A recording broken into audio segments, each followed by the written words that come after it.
Jambo la 4 ambalo niliona Mungu ananiambia hivi, Tundu Antipas Lissu anitafute. Yaani Tundu Lissu anitafute. Kuna ujumbe wa kinabii ambao Mungu amenipa kwa ajili ya Tundu Lissu. Na kuna maombi ya kufanya ili kufungua hatima yake kwa ajili ya wakati mwingine.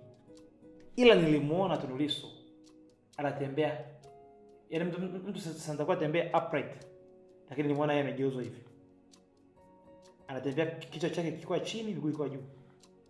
Sasa sijui inakuwaje, lakini kama mwisho siku damu ilikuja kwenye kichwa. Hii ni parable. Na nilimwona anatembea kichwa chini miguu juu 2026. Ushauri wa kinabii, kuna maelekezo yangu akifuata atatembea vizuri katika wakati wa Mungu. Kuna maelekezo yangu tu akifuata ambayo nitakayompa atembea vizuri katika wakati wa Mungu.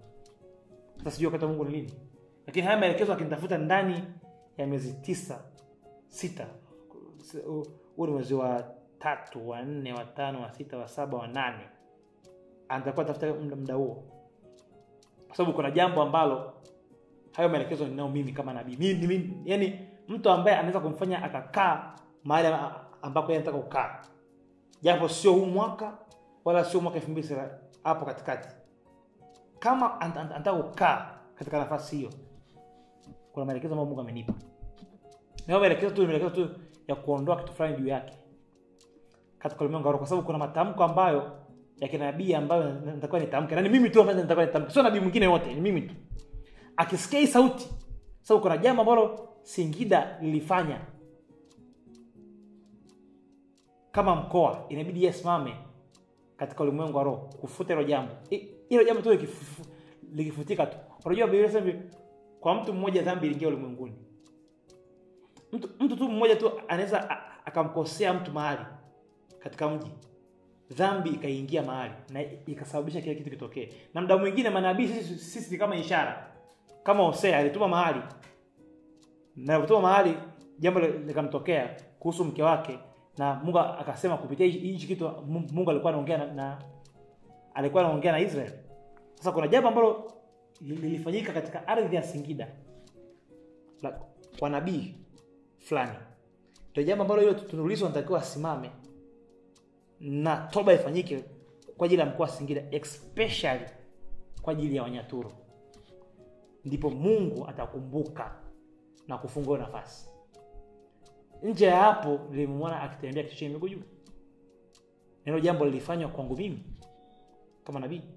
Mungu ameniambia akija kwako wewe na ukatamka neno, utafungua hatima yake, hata kama hatakuwa rais, lakini kuna hatima ya mkoa wa Singida ipo kwake, ambao yeye atakuwaje kwako itamke wewe kama nabii, kwa sababu wewe ulikaa Singida na hatima ya Singida unayo kwenye mkono wako kiroho.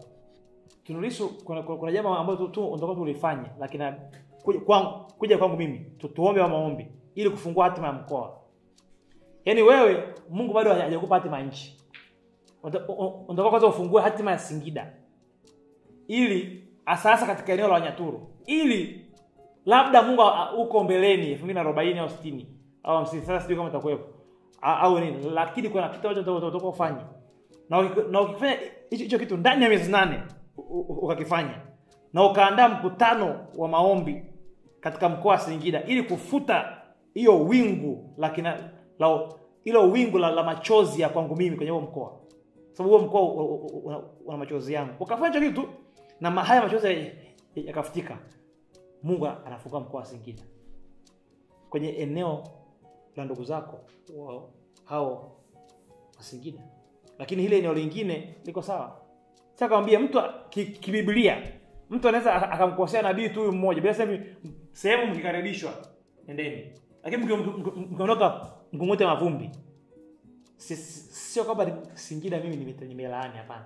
Lakini Mungu anatuambia hivi, Tundu Lissu kuna jambo ambalo anataka alifanye kwako kama nabii, na haja ya kuona wewe kama nabii, utamke neno kama nabii na umfungue kama nabii.